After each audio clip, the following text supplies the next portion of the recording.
What's up, everybody, and welcome back to the Little Scale Cars YouTube channel. Today in the review box we have the MiniGT Lamborghini Countach. This is of course the newer Countach. So let's go ahead and take a closer look at this one and see if it is worth adding to your collections. So as usual, let's go ahead and get started with our casting. Taking a quick look at our proportions, we can see that they are excellent, which is no surprise coming from MiniGT. That is just what we've come to expect from them. We will pop the real-life car up in the top right-hand corner there, so you can get a little bit of a comparison. And now we will get into the casting itself. So the majority of what you see here in white is all going to be metal. We do have a few plastic pieces, this intake bit right here being plastic, this insert right here being plastic, and then those are the two major parts. Mirrors obviously rubber, as they always are with a MiniGT, which makes them nice and flexible without breaking. So all of our little fine details here are casted in. So this skirt all bit right here casted in. I believe this is all a separate piece here through here. Not exactly sure how they incorporated that, but I do think it is a slightly separated piece there. This section right up here all casted in all by itself there. These lines here casted in. The little indentations here casted in. Obviously up front these are pitted in, all good. Inside vents here, even the door line casted in. Just overall, all of the little fine details, these things up here casted in, just really nicely done. For our paint and deco, we have, I'm going to butcher the pronunciation of this, Bianco Siderale, that's my guess, as to what that would be called. I don't speak Italian. Overall, I would say that this was the presentation colors of the car, and it is very, very good looking. A absolutely solid and perfect choice for this car to be the first representation from MiniGT, I would say. The other big thing we should note is that instead of just regular black, we do have straight up carbon accents, where a lot of the other brands have chosen to do just black. And I actually think that that is just kind of a notch above and looks really good. I personally really like that. Moving into our details category, starting up front, we will get our plastic headlights, which we have come to know and love from MiniGT. We, of course, have a Lamborghini logo there, right in the center, looking good. We have this little strip piece tampoed in across the front. There's some little waviness to it. I'm not 100% sure what that is.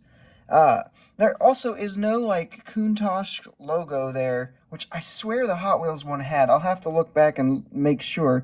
But, yeah, kind of odd that there's nothing there for it. Making our way down the side, we do right here, and ever so teeny tiny, we do have the LPI 800 or whatever it says. It's so small I can't actually read it. We do have a little silver side reflector here, and then another one right here. Up front, or up top I should say, we do have the gas cap right there, and then these get some little paint and tampo work as well. Inside the engine bay, looking absolutely phenomenal. And on the back, we once again get plastic inserts for our taillights. We do get a little Lamborghini written across here, and then we get this plastic insert that we talked about, and then we have our big diffuser coming up here with a little carbon work, but no paint on the actual exhaust tips. And then obviously we have our car accurate wheels, which look phenomenal. Moving into our roll test, this being a MiniGT, it should be absolutely no surprise that it rolls, and it rolls quite well. Went ahead and put this one on the scale, and it came out to be 45.61 grams, so that metal base and metal body really do add some serious heft to it. Pros and cons, starting with our pros. The biggest one, for me at least, I know some people actually don't like this, but the carbon accents, for me, are a huge pro. They are one of my favorite features on MiniGTs is when we get the little carbon accents, and they just look phenomenal here. Really, really nice to see. The other big pro is the price point. This one is going to be the average MiniGT price of about $12, which for the level of detail that you get, I really have no complaints there at all. When it comes to cons, we do have one that really needs to be talked about, and then one that is just for sort of people on occasion.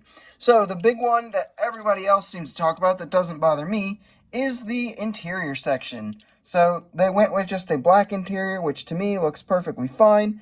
But a lot of people wished that they had gotten the red interior that you saw on Hot Wheels, and I believe Poster Cars did the red interior on their white Countach as well.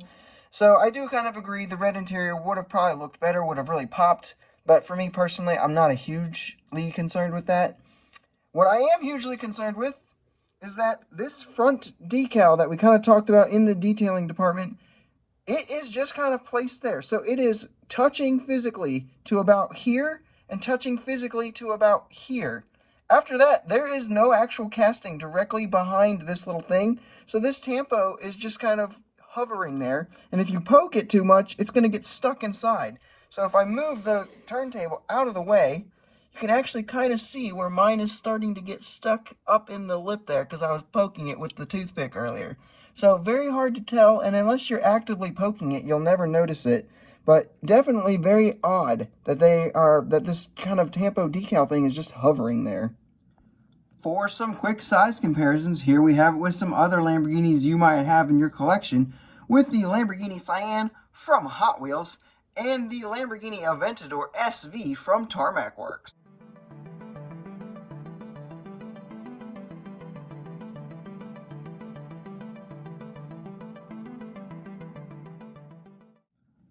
And here we have it with some other supercars you might have in your collection, with the Aston Martin Valkyrie from Poster Cars and the Pagani Zonda R from Hot Wheels.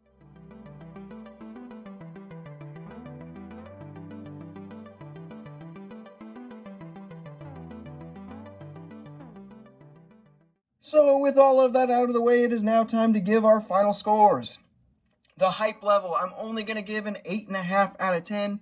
With so many brands doing this model, I think it was easy to kind of overlook the MiniGT one coming out. The execution, however, I'm going to give it a 9.5 out of 10. I am really happy with it. There's a few little minor things that kind of bug me, but as long as you don't like mess with the model too much, you really shouldn't notice them. And community input. This was what the Council of Diecast had to say. Most people really loved it. So with that, it averages out to be about a 9.2 out of 10, which when we add these three categories together, we are left with what we shall round up to a 9.1 out of 10. So overall, that is a score I can easily see going a lot higher for quite a few people, but I do think it is a fairly good assessment of this release. It is not MiniGT's best work, and it's not their worst work by any stretch of the imagination. It's just very par for the course for MiniGT. We are getting everything that we expect. So I can easily see this one being extremely exciting for anyone who's a fan of Lamborghini. The proportions are really good. The wheels are, of course, excellent.